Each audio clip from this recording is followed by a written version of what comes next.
रामायण के समय राम और रावण का युद्ध हुआ। रामायण काल में कई महिलाओं का जिक्र मिलता है जिनकी उस समय सामाजिक और राजनीतिक भूमिका रही। आज उन्हीं में से 5 महिलाओं के बारे में बात करेंगे जिसकी वजह से रामायण की रचना हुई। सबसे पहले कैकई, अयोध्या के राजा दशरथ की अति प्रिय रानी कैकई के कारण रामायण की रचना हुई। कैकई के द्वारा 2 वरदान मांगना ही सबसे बड़ी घटना थी। कुटिल मंथरा की सलाह के अनुसार वे 2 वरदान महाराजा दशरथ से मांग लिए गए जो अत्यंत रामायण की कथा के आधार पर बने। रामायण के नारी पात्र कैकई का स्मरण आम आदमी घृणा और तिरस्कार के साथ करता है। आज भी कोई भी अपनी पुत्री का नाम कैकई नहीं रखता और ना ही रामायण के बाद के दौरान कैकई के चरित्र पर किसी का ध्यान जाता है।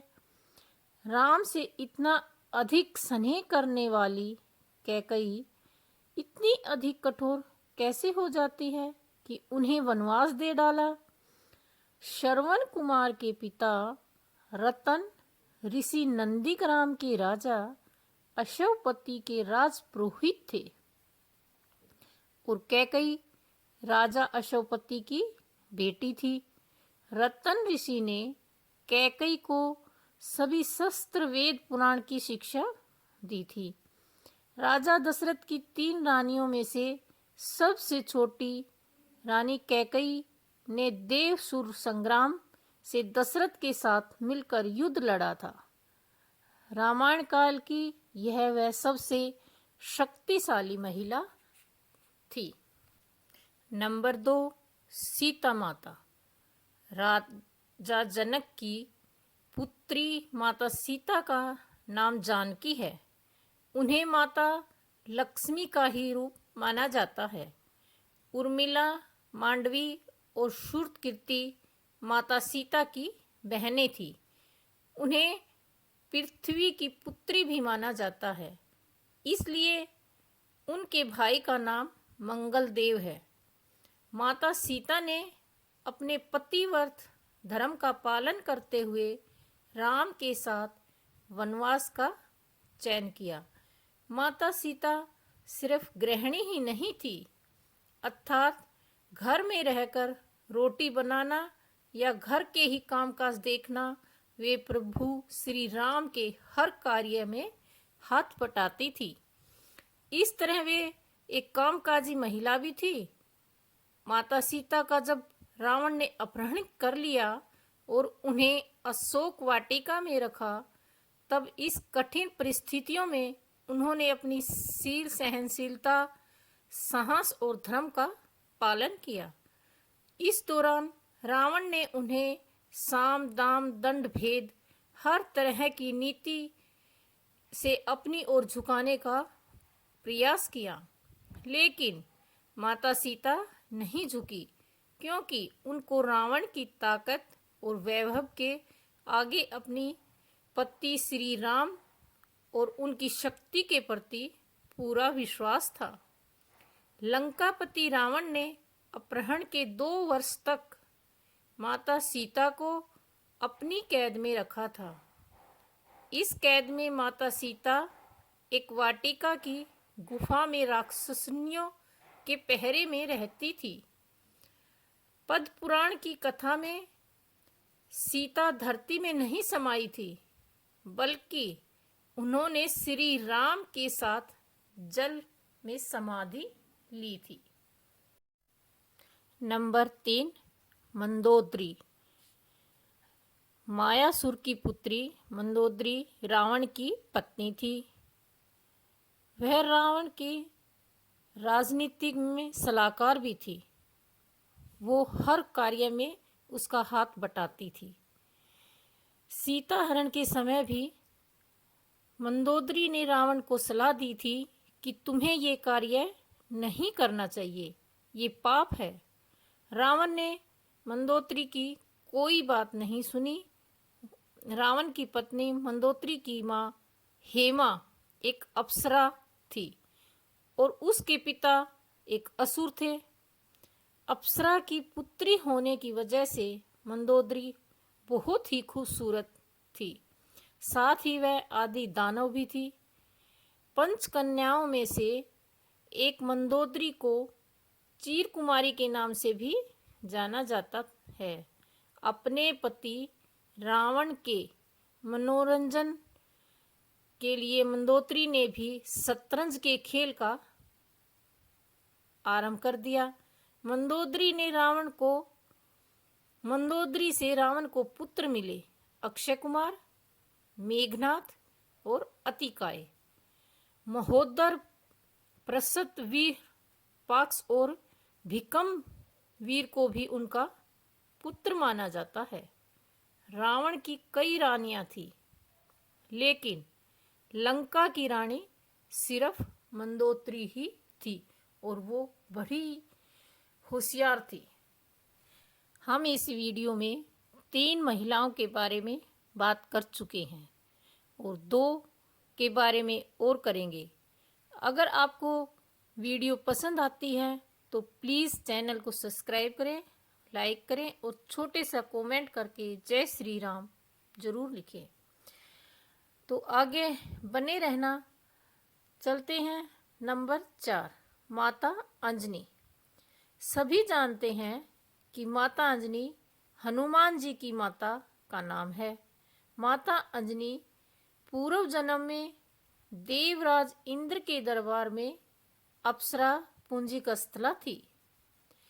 ऋषि ने पुंजिकस्थला को श्राप दे दिया था कि तू वानर की तरह स्वभाव वाली वानरी बन जा, क्योंकि गलती से अंजलि से ऋषि पर कुछ फल गिर गए थे। इससे गुस्सा होकर ऋषि ने पुंजिकस्थला को श्राप दिया था।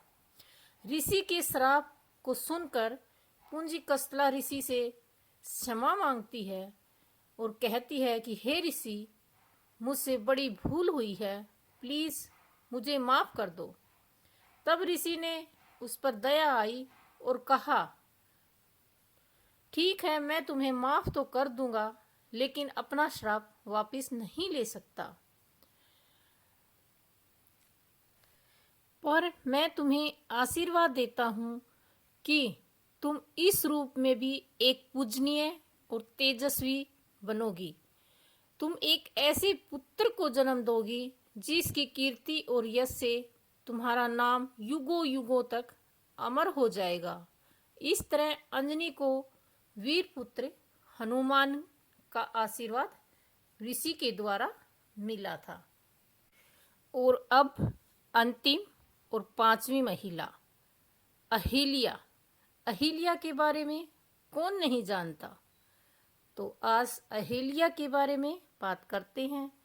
हमारी नृत्य परंपरा के मुताबिक ब्रह्मा ने उर्वशी का अभिमान तोड़ने के लिए अहिल्या को इतना सुंदर स्त्री बनाया था कि दुनिया में इतना सुंदर कोई नहीं था। देवी अहिल्या की कथा का वर्णन वाल्मीकि रामायण के बाल कांड में मिलता है।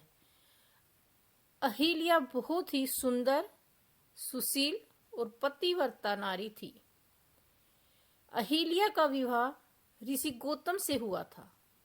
दोनों ही वन में रहकर तपस्या और ध्यान करते थे। शास्त्रों के अनुसार शचीपुत्र इंद्र ने गौतम की पत्नी अहिल्या के साथ उस वक्त छल किया जब गौतम ऋषि प्रातःकाल स्नान के लिए आश्रम से बाहर गए थे। उन्होंने ऋषि का रूप धारण किया और अहिल्या उन्हें पहचान नहीं पाई।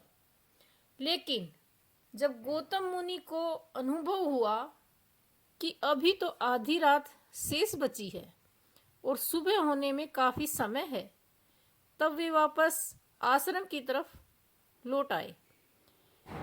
मुनि जब आश्रम के पास पहुंचे तो उन्होंने देखा कि इंद्र उनके आश्रम से बाहर निकल रहे हैं। ऋषि ने इंद्र को पहचान लिया। इंद्र द्वारा दिए गए इस कुकृत्य को जानकर मुनि बहुत ज्यादा क्रोधित हो उठे और इंद्र तथा देवी अहेलिया को श्राप दे दिया। देवी अहेलिया बार बार क्षमा याचना करने लगी और कहने लगी कि यह मुझे बिल्कुल एहसास नहीं हुआ, इसमें मेरा कोई दोष नहीं है, मुझे माफ कर दो। लेकिन ऋषि ने माफ नहीं किया।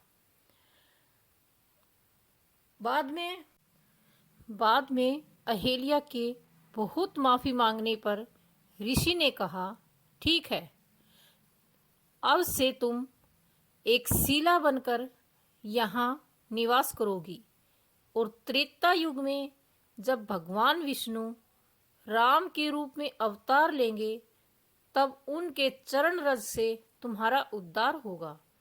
अहेलिया ने ही माता सीता को पतिव्रत धर्म और जीवन की शिक्षा दी थी। इसी के साथ उन्होंने सीता माता को एक ऐसी दिव्य साड़ी भी दी थी जो ना कभी मैली होगी और ना कभी फटेगी।